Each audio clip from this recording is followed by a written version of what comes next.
أعوذ بالله من الشيطان الرجيم. بسم الله الرحمن الرحيم. وهو الغفور الودود ذو العرش المجيد فعال لما يريد. هل أتاك حديث الجنود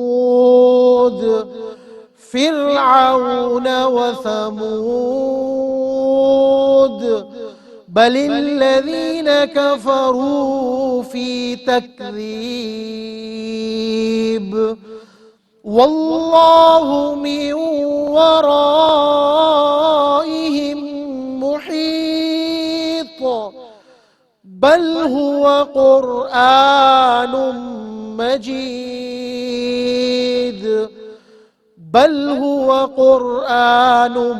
مجيد في لوح محفوظ. صدق الله العظيم. الحمد للہ رب العالمین والصلاة والسلام علی سید الانبیاء والمرسلین اما بعد اعوذ باللہ من الشیطان الرجیم بسم اللہ الرحمن الرحیم وهو الغفور الودود ذو العرش المجید فعال لما يريد صدق اللہ العظیم. اللہم صلی علی محمد وعلی آل محمد وبارک وسلم. رب اشرح لی صدری ویسر لی امری واحلل عقدۃ من لسانی یفقہوا قولی واجعل لی وزیرا من اہلی آمین یا رب العالمین. ناظرین کرام السلام علیکم ورحمۃ اللہ وبرکاتہ. پروگرام بصیرت القرآن میں آپ کو خوش آمدید کہتے ہیں. الحمدللہ آج پروگرام نمبر 1101 آپ کے خدمت میں پیش کر رہے ہیں. انشاءاللہ آج مطالعہ کریں گے سورۃ البروج کی آخری آیات 14 تا 22 کا. انہی آیات کی تلاوت کے ذریعے حسب معمول قاری سلمان صاحب نے پروگرام کا باقاعدہ آغاز فرما دیا، اور ہمیشہ کی طرح آج بھی ہمارے ساتھ ہمارے انتہائی نوجوان ساتھی اسٹوڈیوز میں موجود ہیں. آئیے انہیں خوش آمدید کہتے ہیں، پروگرام میں شریک کرتے ہیں. السلام علیکم ورحمۃ اللہ وبرکاتہ. وعلیکم السلام ورحمۃ اللہ وبرکاتہ. خیریت سے بیٹا آپ لوگ؟ الحمدللہ ماشاءاللہ. جی ناظرین کرام، سب سے پہلے ہمیشہ کی طرح ہم سب کی ترغیب تشویق و یاد دہانی کے لیے نبی اکرم صلی اللہ علیہ وآلہ واصحابہ وسلم کا ایک مبارک فرمان پیش خدمت ہے. فرمان نبوی صلی اللہ علیہ وسلم: تم میں سے بہترین وہ ہیں جو قرآن کریم سیکھیں اور سکھائیں. صحیح بخاری شریف کی روایت ہے. اللہ تعالی ہمیں اس حدیث شریف کا مصداق بنائے. سیکھنا بھی ہے، عمل بھی کرنا ہے، اور جتنی اللہ نے ہمیں توفیق دی اتنا دوسروں کو بھی سکھانے کی کوشش کرنی ہے. بڑے بھائی تو چھوٹے بھائی کو سکھا سکتے ہیں، ماں باپ ہیں تو اولاد کو جتنا ان کو آتا اتنا تو بتا سکتے نا. عالم فاضل بننے کی بات نہیں ہو رہی، باعمل مسلمان بنیادی باتیں تو ایک دوسرے کو ہم سکھا سکتے ہیں. اللہ ہمیں توفیق عطا فرمائے. بات کو آگے بڑھاتے ہیں اور آج کی زیر مطالعہ آیات کا ترجمہ سمجھتے ہیں. سورہ بروج کی آیات 14 تا 22 کا مفہوم اور ترجمہ. اور وہ اللہ بہت بخشنے والا نہایت محبت فرمانے والا ہے، عرش کا مالک ہے اور بلند شان والا ہے. وہ جو چاہتا ہے کر گزرتا ہے. کیا آپ کے پاس لشکروں کی خبر پہنچی ہے، یعنی فرعون اور ثمود کے لشکروں کی خبر؟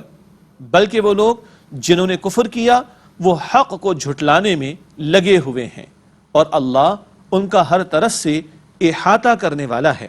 قرآن جھٹلانے کی بات نہیں بلکہ یہ بڑی عظمت والا قرآن ہے جو لوح محفوظ میں لکھا ہوا ہے. یہ سورہ بروج کی آیات 14 تا 22 کا مفہوم اور ترجمہ ہوا. اس کے بعد چلتے ہیں ربط آیات کی طرف. جی بیٹا کیا ہوتا ہے؟ گزشتہ آیت اور آج کی زیر مطالعہ آیت کا باہمی تعلق. ماشاءاللہ. تو ربط آیات کے حوالے سے پہلی بات، گزشتہ آیت میں اللہ تعالیٰ کی کچھ صفات کا بیان تھا اور صفات پر سوال بھی آ گیا تھا. آج کیا ہے بھلا دیکھتے ہیں. اب اللہ تعالیٰ کی مزید کچھ صفات بیان کی جا رہی ہیں. یعنی پچھلی آیات میں بھی اللہ تعالیٰ کی صفات کا بیان تھا اور اب مزید اللہ تعالیٰ کی صفات کا ذکر آ رہا ہے. پہلے اللہ تعالیٰ کی اس صفت کا ذکر تھا شدید پکڑ فرمانے والا ہے. اب ذکر آئے گا بہت زیادہ بخشنے والا ہے، بہت محبت فرمانے والا ہے. اس کے بعد چلتے ہیں تعارف کی طرف. جو باتیں تفصیل سے تشریح میں ہمارے سامنے آتی ہیں ان کا ایک آؤٹ لائن. ٹھیک. تعارف کے وعدے سے پہلی بات، اللہ تعالیٰ عرش کا مالک ہے اور بڑی شان والا ہے. اگلا نقطہ، فرعون اور قوم سمود کو سرکشی کی وجہ سے عبرتناک سزا دی گئی. اور آخری نقطہ ہے، قرآن کریم بہت عظمت والا کلام ہے اور کہاں محفوظ ہے؟ لوح محفوظ میں. اس کے بعد چلتے ہیں آیات کی تجزیے کی طرف. ہر آیت کا موضوع یا ٹاپک ہم بیان کرتے ہیں. سورۃ البروج کی آیات 14 تا 22 کا تجزیہ. سب سے پہلے آیت نمبر 14، اللہ تعالیٰ بہت بخشنے والا محبت فرمانے والا ہے. اگلا نقطہ آیت نمبر 15 کے تعلق سے ہے، عرش کا مالک بڑی شان والا ہے. پھر آیت نمبر 16، اللہ تعالیٰ جو چاہے کر گزرتا ہے. اس کے بعد آیت نمبر 17 تا 18، سابقہ منکرین کا انجام، یعنی جو ماضی میں انکار کرنے والی اقوام گزری ان کا انجام بیان ہوا. پھر آیت نمبر 19، کافر جھٹلانے میں لگے ہوئے، حق جو آ چکا قرآن کریم و نبی اکرم صلی اللہ علیہ وسلم کی صورت میں اور آپ کی تعلیمات کی صورت میں اس کا جھٹلانے کا رویہ انہوں نے اختیار کر رکھا ہے. آیت نمبر 20، اللہ تعالیٰ نے کافروں کا ہر طرف سے احاطہ کیا ہوا ہے، کوئی اس کی پکڑ سے بچ نہیں سکتا جب وہ پکڑنے پر آئے. اگلا نقطہ ہے آیت نمبر 21 کے تعلق سے قرآن کریم بلند شان والا ہے. اور آخر میں آیت نمبر 22، قرآن کریم لوح محفوظ میں لکھا ہوا ہے. ناظرین کرام الحمدللہ زیر مطالعہ آیات کا مفہوم و ترجمہ، ربط آیات، تعارف اور تجزیے کا بیان مکمل ہوا. اب وقت آیات کی تشریح کا مطالعہ شروع کریں گے. سورہ بروج کی آیت نمبر 14 سے قرآن حکیم اس مقام پر ارشاد ہوا. سورۃ البروج آیت نمبر 14 میں ارشاد ہوا، وَهُوَ الْغَفُورُ الْوَدُودُ. اس آیت کا ترجمہ، اور وہ اللہ بہت بخشنے والا نہایت محبت فرمانے والا ہے. یہ آیت نمبر 14 کا ترجمہ ہے. تشریح کے حوالے سے پہلا نقطہ اسکرین پر ملاحظہ فرمائیے گا.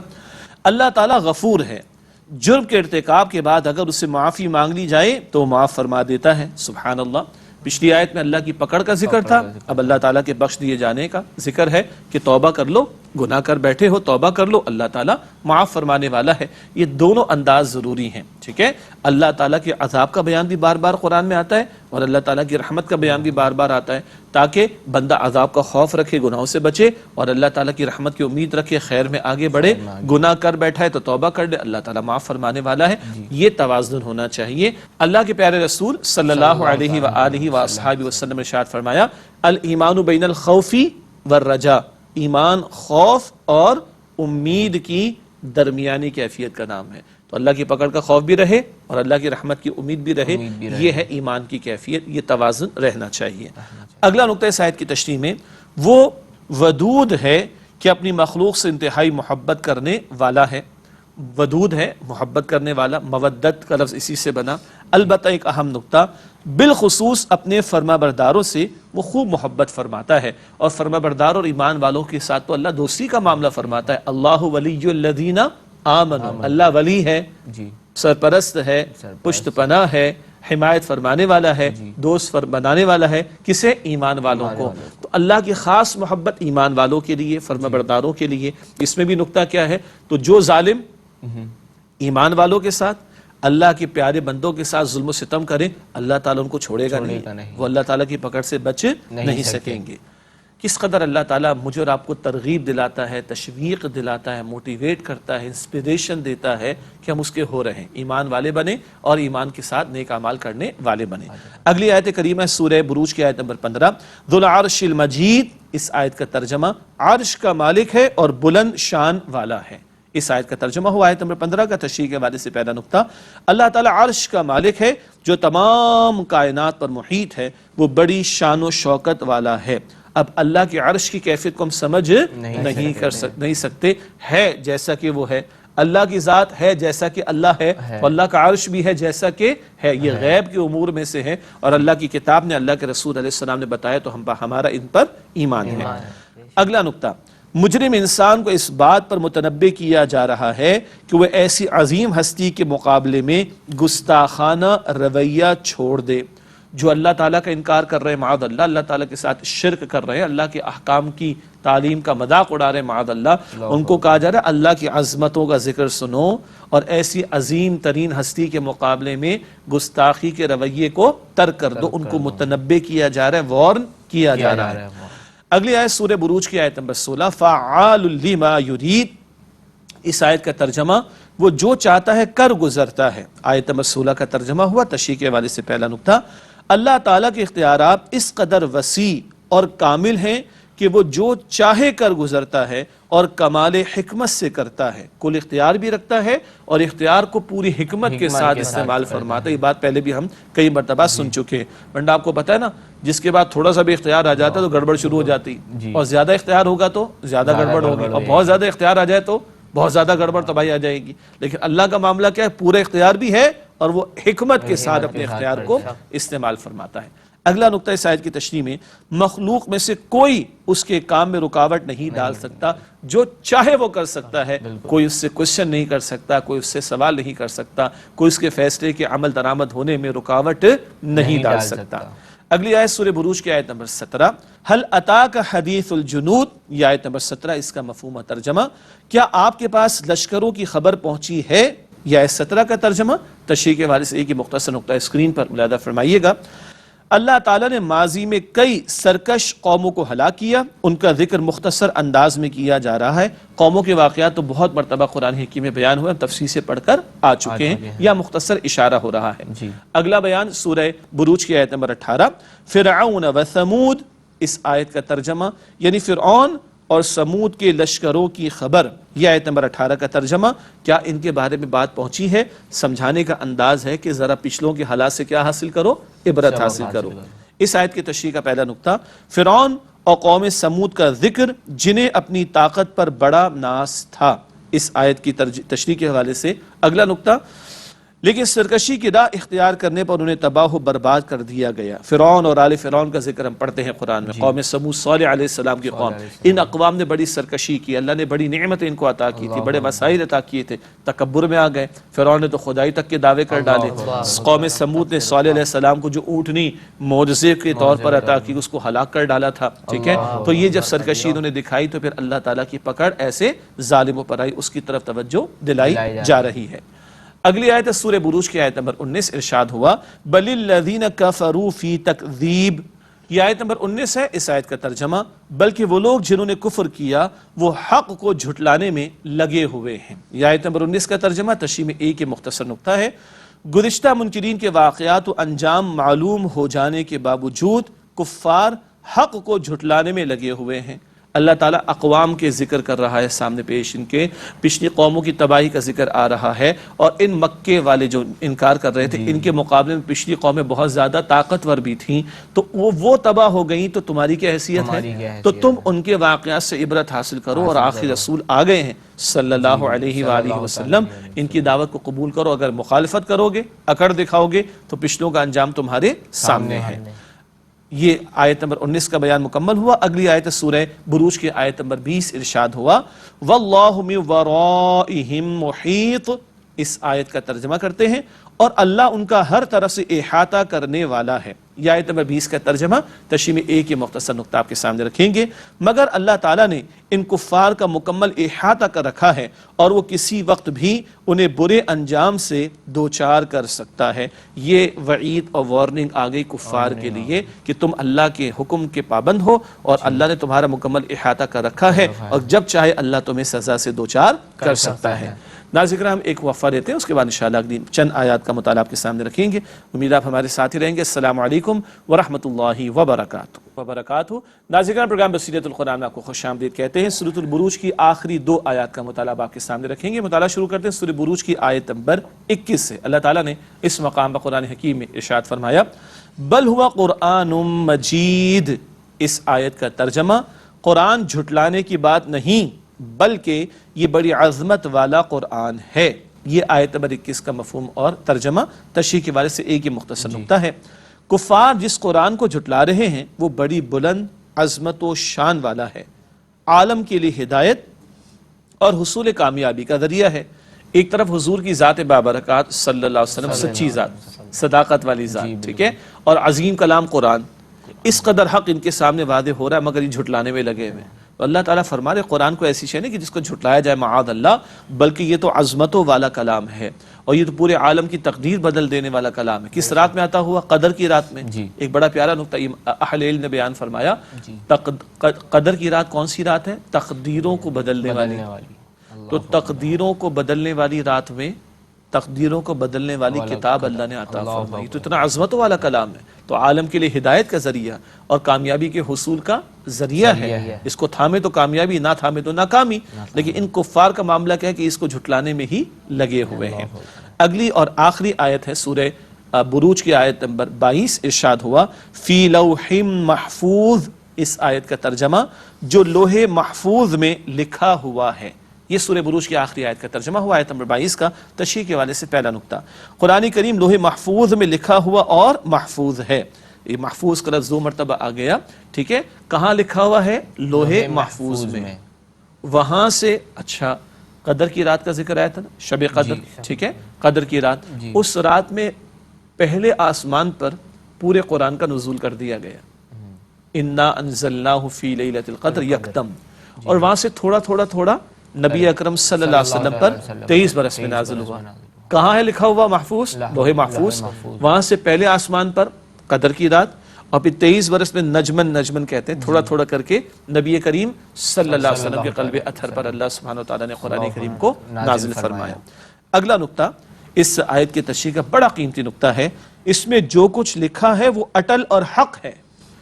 اس میں کسی قسم کی تبدیلی نہیں ہو سکتی. محفوظ کلام ہے، اس میں تبدیلی ممکن نہیں ہے. جو ہے اس میں حق ہے. کس کا کلام ہے؟ الحق ذات اللہ کا. تو حق ہے، اٹل ہیں اس کی باتیں، اس میں کوئی تبدیلی ممکن نہیں. اور یہ محفوظ ہے لوح محفوظ میں. اور اس کی حفاظت کا ذمہ کس نے لیا ہے؟ اللہ تعالیٰ نے. انا نحن نزلنا الذکر وانا لہ لحافظون. اللہ فرماتے ہیں سورہ ہجر کی آیت نمبر 9 میں، بے شک ہم نے اس قرآن کو نازل کیا اور ہم ہی اس کی حفاظت کرنے والے ہیں. ناظرین کرام، الحمدللہ اللہ سبحانہ تعالیٰ کے فضل و کرم سے سورۃ البروج کے مطالعے کی ایک درجے میں تکمیل ہوئی. اب وقت ہے سوالات کا. چلتے ہیں ہمارے ساتھیوں کی جانب اور ان سے دریافت کرتے ہیں کہ آج ہم سے کیا سوالات کرنا چاہتے ہیں. جی بیٹا، پہلا سوال آپ کا. میرا آپ سے سوال ہے کہ اللہ تعالیٰ کو خوف زیادہ رکھے یا رحمت کی امید زیادہ رکھے؟ ماشاءاللہ، کتنا سادہ سوال آپ نے کیا ہے اور بڑا ٹیکنیکل سوال ہے. جی ناظرین کرام، آپ نے سوال سنا، اللہ تعالیٰ کا خوف زیادہ رکھیں یا اللہ تعالیٰ کی رحمت کی امید زیادہ رکھیں؟ کیونکہ ایک حدیث درمیان میں آ گئی تھی کہ ایمان تو خوف اور امید کی درمیانی کیفیت کا نام ہے. درمیان سے مراد یہ نہیں تھا کہ 50% ایگزیکٹ ہو، مراد ہے کہ خوف اور امید دونوں کیفیات ساتھ ساتھ رہنی چاہیے. اللہ کی پکڑ کا خوف بھی رہے اور اللہ کی رحمت کی امید بھی رہے. یہ تو ہوا توازن کا معاملہ. لیکن اب سوال بڑا انٹرسٹنگ ہے، بڑا دلچسپ سوال ہے کہ خوف زیادہ رکھیں یا رحمت کی امید زیادہ رکھیں. تو بھائی ایک اور حدیث اللہ تعالیٰ نے یاد دلا دی. حدیث میں آتا ہے، اللہ تعالیٰ فرماتا ہے، بخاری شریف میں حدیث قدسی ہے، سبقت رحمتی علی غضبی. اللہ فرماتا ہے میری رحمت میرے غضب پر حاوی ہے. جواب مل گیا. اللہ فرماتا ہے میری رحمت میرے غضب پر سبقت لے گئی، میری رحمت میرے غضب پر حاوی ہے. تو اللہ خود رحمت کو فرما رہا ہے میرے غضب پر حاوی ہے. تو کس پہلو کو زیادہ دیکھیں؟ رحمت والے پہلو کو. لیکن خوف والا پہلو بھی رہنا چاہیے، اس کو فراموش نظر انداز نہیں کرنا چاہیے. اللہ تعالی ہمیں سمجھ عطا فرمائے اور دونوں پہلوؤں کو سامنے رکھتے ہوئے توفیق دے. اور بہرحال قرآن حکیم میں جا بجا جنت کا ذکر بھی آتا ہے، قرآن کریم میں جا بجا جہنم کا ذکر بھی آتا ہے. دونوں پہلو رہنے چاہیے سامنے، لیکن رحمت کا معاملہ خود بہت وسیع ہے اللہ تعالیٰ کا. جی بیٹا، آپ کا سوال. میرا آپ سے سوال ہے کہ اللہ تعالیٰ کی محبت کے حوالے سے کوئی ایک حدیث بیان فرما دیجیے. اللہ تعالیٰ کی محبت کے حوالے سے کوئی ایک حدیث بیان فرما دیجیے. بالکل عرض کرتے ہیں جی انشاءاللہ. اللہ کے نبی صلی اللہ علیہ وآلہ وسلم نے یوں بھی ارشاد فرمایا جامع ترمذی میں، من احب للہ وابغض للہ واعطى للہ ومنع للہ فقد استکمل الایمان. جس سے محبت کی تو اللہ کے لیے، نفرت بھی کسی سے کی تو اللہ کی خاطر، کسی کو کچھ دیا تو اللہ کے لیے، کسی سے کچھ روکا تو اللہ کے خاطر، فقد استکمل الایمان، اس نے اپنے ایمان کی تکمیل کر لی. ٹھیک ہے، تو یہ چار باتیں ساری، محبت، نفرت، دینا نہ دینا، کرنا نہ کرنا، اس سب کی معیار کس کی ذات ہوگی؟ اللہ کی ذات. وہ چاہتا ہے یہ کام ہو تو ٹھیک ہے ہم کریں گے، وہ نہیں چاہتا کہ کام نہ ہو تو پھر وہ کام نہیں کریں گے. یہ ہمارا کانسیپٹ آف لائف ہونا چاہیے. میری مرضی نہیں، میرے رب کی مرضی چلے. میٹرک کے کورس میں بھی، ہاں میٹرک کے کورس میں بھی حدیث ہے. ماشاءاللہ، زبردست. ٹھیک ہے جی. تو جس سے محبت کی تو اللہ کے لیے، نفرت بھی کی تو اللہ کے لیے، کسی کو کچھ دیا تو اللہ کے لیے، کسی سے کچھ روکا تو اللہ کی خاطر، اس سے اپنے ایمان کی تکمیل کرنی. جی بیٹا، آپ کا سوال. میرا آپ سے سوال ہے کہ جھٹلانے والوں کے لیے کیا مراد ہے اور اس میں ہمارے لیے کیا رہنمائی ہے؟ ٹھیک. جھٹلانے والوں سے کیا مراد ہے اور اس میں ہمارے لیے کیا رہ رہا ہے؟ بالکل ٹھیک. ایک تو پوری بات سامنے آ گئی. جھٹلانے والے کون تھے جب قرآن کریم کا نزول ہو رہا ہے؟ وہ لوگ جو نبی اکرم صلی اللہ علیہ وسلم کی دعوت توحید، دعوت حق کا رد کر رہے تھے. یہ جھٹلانے والے، یعنی جو پیغمبر کی دعوت کو رد کرے، انکار کریں، وہ کون ہے؟ جھٹلانے والے. یہ تو ہو گئے پکے کافر. لیکن آپ کو یاد ہوگا ہم نے برسوں سے یہ ترتیب سے قرآن پاک پڑھتے ہوئے آ رہے ہیں. جھٹلانے کے دو پہلو ہوتے ہیں بیٹا. ایک ہوتا ہے زبان سے جھٹلانا اور ایک ہوتا ہے عمل سے جھٹلانا. تو زبان سے جھٹلانے والے تو وہ عقیدے کے پکے کافر ہوتے ہیں، وہ تو مانتے ہی نہیں. جی یہ مسئلہ تو ہو گیا ایک، یعنی یہ مسئلہ ایک طرف ہو گیا. ایک ہوتا ہے عمل کا جھٹلانا. یہ خوف کس سے رہنا چاہیے؟ ہمیں. یہ اندیشہ کس سے؟ ہم ماننے والوں سے. ماننے والے اللہ کو تو مانے مگر اللہ تعالیٰ کی نہ مانے تو یہ عملاً جھٹلانا ہے. سمجھ آ رہی ہے بات؟ اللہ کے رسول علیہ السلام کو تو مانے، اللہ کے رسول علیہ السلام کی نہ مانے تو یہ عمل سے جھٹلانا ہے. اللہ کہتے ہیں نماز ادا کرو، اذان کی آواز آتی ہے حی علی الصلاۃ، آؤ نماز کی طرف. الصلاۃ خیر من النوم، نماز ہی سے بہتر. پڑا سو رہا ہے بندہ، پڑا بیٹھا ہوا ہے، لگا ہوا ہے میچ، بڑا زبردست میچ آ رہا ہے، بڑی زبردست مووی چل رہی ہے، استغفر اللہ، بڑا مزہ آ رہا ہے جناب وہ چیٹنگ کرنے کے اندر، بڑا کاروبار سیٹ رہے، سب کچھ رہے. عمل سے کیا اظہار ہو رہا ہے؟ What is more important? Television کی اسکرین، یہ کرکٹ کا میچ، یہ مووی، یہ بزنس، یہ نیند، دس از مور امپورٹنٹ دین دی صلاۃ. عمل کیا ثبوت پیش کر رہا ہے؟ استغفر اللہ. یہ خدشہ، یہ خوف کس کو ہے؟ ماننے والوں. ایک کھلے کافروں کا جھٹلانا، اللہ محفوظ رکھے، ہم تو مسلمان ہیں الحمدللہ. ایک عمل کا جھٹلانا ہے، اس کا اندیشہ ہمیں ہے. اور ناظرین کرام توجہ فرما لیجئے، آج کیا ہو رہا ہے؟ اللہ کہتا ہے سود کو چھوڑو، اللہ اس کے رسول سے جنگ کے لیے ورنہ تیار ہو جاؤ. پوری قوم کیا کر رہی ہے؟ ایک عظیم اکثریت سود کے دھندے میں ملوث ہے کہ نہیں ہے؟ اللہ اور اس کے رسول سے حالت جنگ میں ہے. یہ جھٹلانا عمل کے اعتبار سے ہوتا ہے اور آج ہماری بڑی میجورٹی اس کو ماننے کو تیار ہی نہیں. استغفر اللہ. سنیے حدیث، رسول اللہ صلی اللہ علیہ وسلم نے فرمایا جامع ترمذی کی روایت میں، من ترک الصلاۃ متعمدا فقد کفر. استغفر اللہ. جس نے جان بوجھ کر نماز ترک کر دی وہ کفر کر چکا. اب جائیے علماء سے پوچھئے، مسلمان تو ہے، نماز کو فرض تو مانتا ہے لیکن ادا نہیں کرتا، تو یہ کافر اس معنی میں نہیں ہے کہ جو اسلام سے خارج ہے، بلکہ یہ عمل کے اعتبار سے کفر پر ہے کہ جو نماز کے حکم کو مانتا ہے مگر اس پر عمل نہیں کرتا. اللہ کے رسول فرما رہے فقد کفر، جس نے جان بوجھ کے نماز ترک کر دی وہ کفر کر چکا. آج کلیئرٹی نہیں شاید اس بات کی. ہم تو بس یہ کہ بورن مسلمز ہیں، مسلمان کے گھر میں پیدا ہو گئے، بس کافی. استغفر اللہ. جنت کا ٹکٹ ہمارے ہاتھ میں ہے. بہت بڑا کوشچن مارک ہے. تو بڑا عجیب سوال آ گیا، بلکہ بڑا سادہ سوال تھا کہ جھٹلانے والوں سے کیا مراد ہے، اور بڑا عجیب مسئلہ آ گیا. ایک کافر ہوتے جھٹلانے والے اور ایک ماننے والے جھٹلاتے ہیں جب وہ مانتے حکم کو مگر اس کے تقاضوں پر عمل نہیں کرتے. اللہ ہم سب کی حفاظت فرمائے. آمین.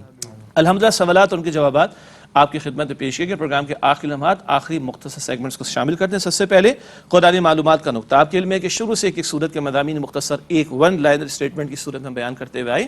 آخری پارے کی تیسری صورت ہے سورہ عبس، اس کے مضامین کا تجزیہ. سورہ عبس میں صاحب ایمان کو اہمیت دینے، قدرت باری تعالی، وقوع قیامت اور روز قیامت کی ہولناکیوں کا ذکر ہے. صاحب ایمان کو اہمیت دینا، کافر کو نہیں، ایمان والوں کو ترجیح دینے چاہیے. آج تو لوگ کافروں کو بڑا اچھا کہتے ہیں، مسلمانوں کو برا بلا کہتے ہیں، مسلمان ہو کر. استغفر اللہ. تو سورہ عبس میں صاحب ایمان کو اہمیت دینے، قدرت باری تعالی، وقوع قیامت اور قیامت کی ہولناکیوں کا ذکر ہے. کیسی ہولناکی؟ انسان دور بھاگے کا بھائی سے، ماں اور باپ سے، اور بیوی اور اولاد سے. یاد آیا؟ اللہ تعالیٰ اس دن کی ہولناکیوں سے ہم سب کی حفاظت فرمائے. اس کے بعد چلتے ہیں حاصل مطالعہ کی طرف، یعنی ریکیپ یا خلاصہ. بالکل صحیح. تین باتیں حاصل مطالعہ کے حوالے سے. پہلی بات، اللہ تعالیٰ توبہ کرنے والوں کو معاف فرمانے والا اور اپنی مخلوق سے بے انتہا محبت کرنے والا ہے. تفصیل آ چکی ہے. اگلا نقطہ ہے حاصل مطالعہ کے ذیل میں، کفار قرآن کو جھٹلانے میں لگے ہوئے ہیں اور اللہ تعالیٰ نے ان کا احاطہ کر رکھا ہے، کوئی اللہ کی پکڑ سے باہر نہیں ہے. اگلا اور آخری نقطہ حاصل مطالعہ کے حوالے سے، قرآن کریم لوح محفوظ میں لکھا ہوا ہے، وہاں سے قدر کی رات میں پہلے آسمان پر اور 23 برس میں پھر نبی اکرم صلی اللہ علیہ وسلم پر نزول ہوا. البتہ وہ لکھا ہوا محفوظ کہاں ہے؟ لوح محفوظ میں. اس کے بعد جائزہ لیتے ہیں. تھوڑا سا کریٹیکل سیگمنٹ ہوتا ہے مختصر سا. ہم اور آپ کہاں کھڑے ہیں آئیے سمجھتے ہیں جائزے میں سیلف اسسمنٹ کے طور پر. ٹھیک. پہلا سوال، کیا ہم اللہ تعالیٰ کی شان رحمت و بخشش کا مستحق بندے کی فکر کرتے ہیں؟ کتنا وقت گناہوں میں لگتا ہے لوگوں کا اور کتنا وقت اللہ کو منانے میں لگتا ہے؟ فکر بھی ہے کہ نہیں؟ کتنا جمع کر رکھا ہے؟ ہم سب خطا کار ہیں، اللہ میری آپ کے ہم سب کی مغفرت فرمائے. کتنا وقت اللہ کے نافرمانی میں لگ جاتا ہے اور کتنے آنسو بہانے کے لیے ہمارے پاس وقت ہے اللہ کو منانے کے لیے. اگلا سوال، کیا ماضی کی سرکش قوموں کے انجام سے عبرت حاصل کرتے ہیں؟